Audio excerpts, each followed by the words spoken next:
Assalamualaikum warahmatullahi wabarakatuh. Selamat pagi anak-anakku kelas 8F sampai 8C. Bagaimana kabar kalian hari ini? Ibu guru berharap kalian semua dalam keadaan sehat, semangat, dan selalu siap mengikuti pembelajaran dengan baik.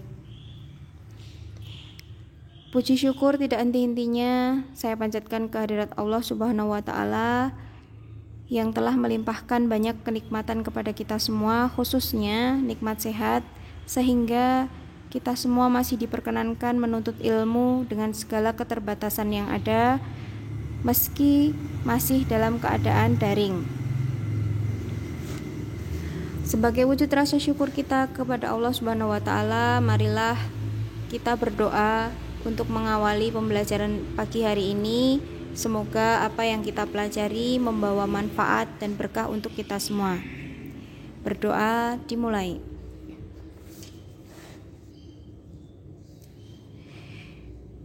Baiklah anak-anakku, dengan mengucap bismillahirrahmanirrahim, kita awali pembelajaran pagi ini sesuai dengan orientasi mapel yang sudah saya sampaikan pada minggu sebelumnya, bahwa di semester genap ini kita akan mempelajari 2 bab, dan pada pagi hari ini saya akan memberikan sedikit pengarahan mengenai bab yang pertama, yaitu tentang berpikir komputasi.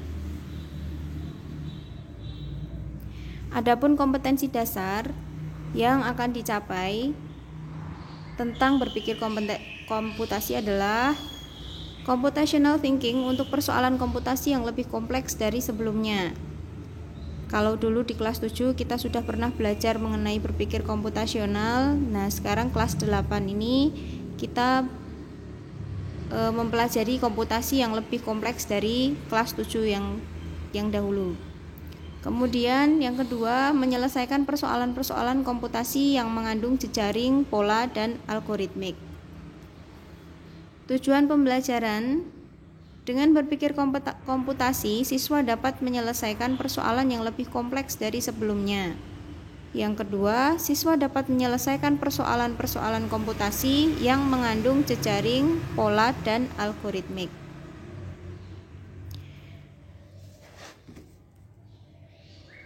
Ada 4 tahap perkembangan revolusi industri di dunia, dan sekarang mulai dari industri 1.0 atau 1.0 sampai sekarang kita sudah memasuki industri 4.0, di mana seluruh industri itu akan lebih banyak menggunakan mesin. Ya, perkembangan teknologi informasi semakin tumbuh pesat yang menyebabkan manusia terhubung ke ranah digital. Sehingga semua ini mengubah cara hidup dan cara manusia bekerja. Banyak pekerjaan yang hilang karena tergantikan oleh mesin. Seperti dapat kita amati di tol sekarang. Nah, itu sudah menggunakan e-tol, electronic toll ya. Jadi tidak menggunakan penjaga lagi.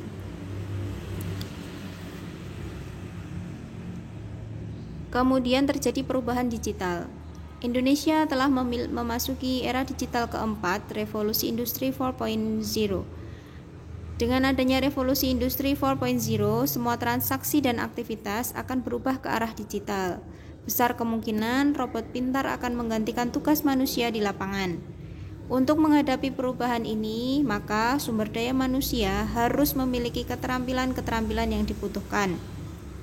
Skill atau keterampilan manusia yang dimiliki akan beradaptasi dengan perubahan teknologi informasi dan komunikasi. Lalu, keterampilan itu apa saja? Menurut World Economic Forum, 3 keterampilan teratas yang diperlukan dunia kerja saat ini adalah 1. Memecahkan masalah yang kompleks atau complex problem solving, yaitu kemampuan seseorang untuk mengidentifikasi masalah yang kompleks serta mengerti dan memahami informasi yang berkaitan dengan tujuan menciptakan solusi untuk masalah tersebut. Yang kedua, berpikir kritis atau critical thinking, yaitu kemampuan untuk berpikir jernih dan rasional tentang apa yang harus dilakukan dan diyakini sebagai kebenaran serta berorientasi pada sasaran. Yang ketiga, kreatif atau creativity. Kemampuan untuk terus berinovasi, menemukan sesuatu yang unik serta bermanfaat bagi masyarakat dan lingkungan. Kemudian, berpikir sistem. Nah, berpikir sistem yaitu sebuah sistem yang akan bekerja jika seluruh komponennya terletak dan terhubung pada tempatnya.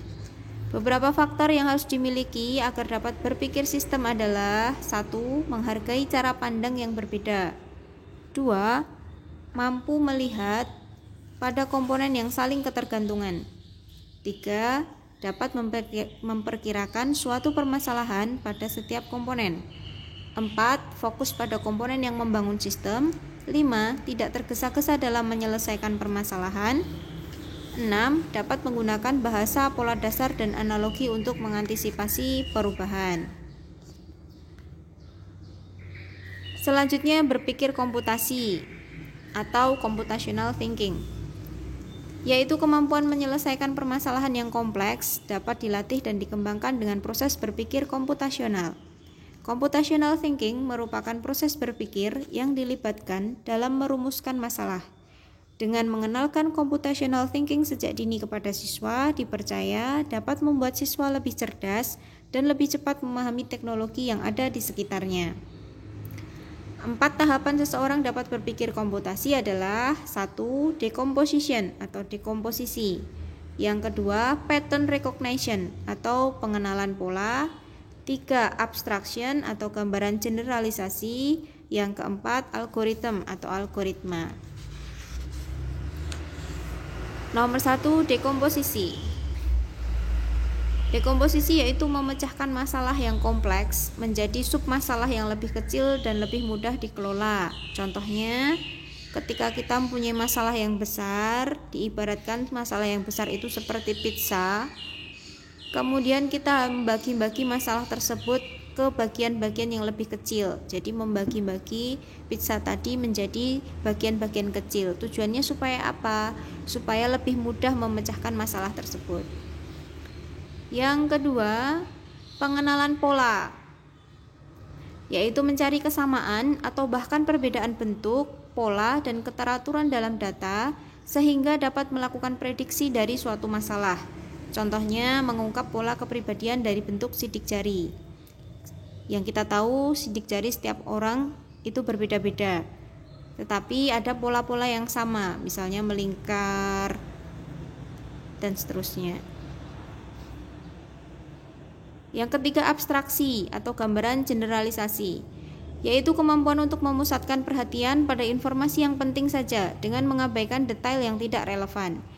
Pada gambar yang di sebelah kiri, kita mengamati itu ada es krim dengan berbagai macam topping. Ada stroberi, toppingnya ada anggur, blueberry, kiwi, dan seterusnya. Tetapi yang kita amati sebenarnya bukan tertuju pada toppingnya, tetapi intinya itu adalah sebuah es krim. Nah, itulah abstraksi. Yang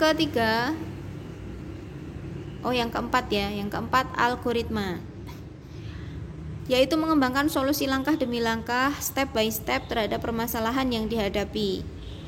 Algoritma dapat juga diartikan seperti peraturan yang harus diikuti untuk memecahkan masalah. Contohnya di sini, algoritma membuka pintu, dimulai dari mengambil kunci, mengambil tas, berjalan ke pintu, membuka pintu, kemudian berjalan keluar. Algoritma ini tentunya sudah sangat dikuasai karena sebelum-sebelumnya kita sudah banyak berlatih membuat algoritma, dari mulai berlatih membuat algoritma dalam kehidupan sehari-hari, juga algoritma-algoritma dalam menyelesaikan permasalahan matematis. Memiliki kemampuan berpikir komputasi tidaklah harus berprofesi di bidang informatika. Implementasi informatika dapat diberlakukan sebagai alat yang diperoleh dari instruksi proses berpikir seseorang dengan keahliannya di setiap bidang. Keuntungan dari berpikir komputasi adalah percaya diri dalam berhadapan dengan masalah yang kompleks, toleransi terhadap ambiguitas, mampu berhubungan dengan masalah yang open-ended, dan mampu berkomunikasi serta bekerja sama untuk mencapai tujuan yang sama. Berpikir komputasi memberikan kemampuan untuk berpikir prosedural yang dijalankan secara berurutan.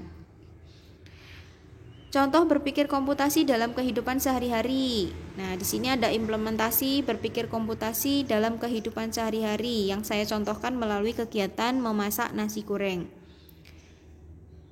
Tahapan berpikir komputasi tadi ada 4 ya, dekomposisi, pengenalan pola, abstraksi, dan satunya apa tadi satunya?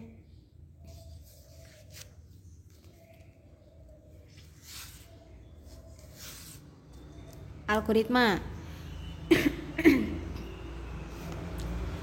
Dekomposisi. Pertama kita harus menyiapkan bahan-bahan dalam membuat nasi goreng seperti bumbu, nasi, kecap, dan telur. Dekomposisi tadi adalah membagi masalah-masalah yang kompleks menjadi sub-sub masalah yang kecil. Jadi kalau mau membuat nasi goreng ya kita harus menyiapkan bahan-bahannya dulu, membagi-bagi langkah-langkahnya. Yang kedua ada pengenalan pola. Pola memasak nasi goreng itu kalau diamati seperti umumnya dengan langkah pola memasak tumisan. Jadi dengan mulai memanaskan minyak, memasukkan bumbu, dan memasukkan bahan.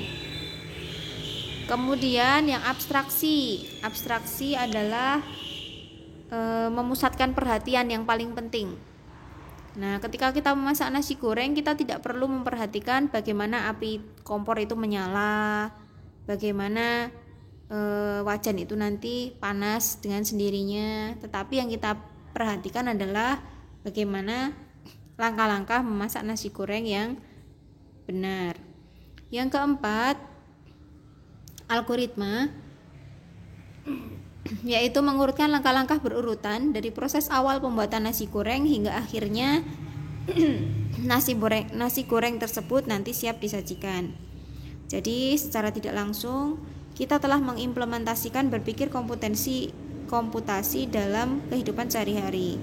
Jika kita terbiasa berpikir secara komputasi, kita akan lebih berpikir secara kritis sehingga dapat memecahkan masalah secara baik, efektif, dan efisien. Nah, untuk mengakhiri materi kali ini, Bu Guru ada tugas. Satu saja tugasnya. Tuliskan salah satu kegiatan yang dapat dilakukan dengan memanfaatkan cara berpikir komputasi dalam kehidupan sehari-hari. Kemudian jelaskan tahapan berpikir komputasinya. Contohnya, kegiatan membuat tugas daring menggunakan Microsoft Word.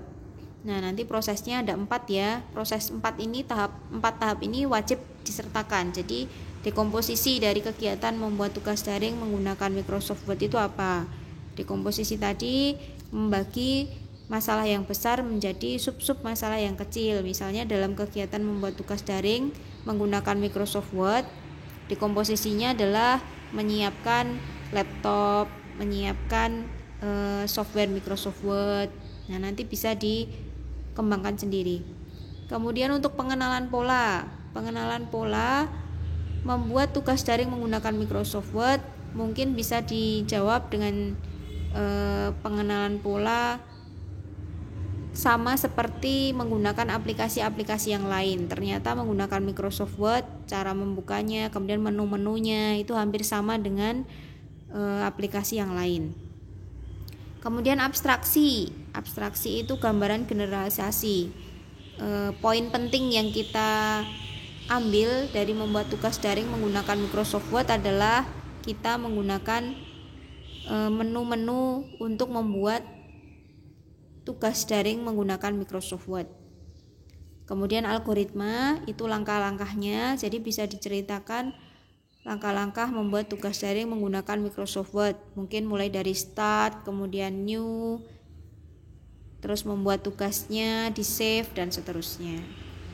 Tugas ditulis di kertas, kemudian difoto dan dikirim melalui WhatsApp 08126026023 disertai identitas lengkap dengan batas maksimal pengumpulan tugas hari ini sebelum pukul 11.59 malam. Jadi Bu Guru tunggu sampai jam 11.59 malam ya. Mungkin hanya itu dulu yang bisa Bu Guru sampaikan. Nanti ada kurang lebihnya saya mohon maaf. Ada kekurangannya atau belum jelas bisa konsultasi melalui WA. Saya akhiri sekian. Wassalamualaikum warahmatullahi wabarakatuh.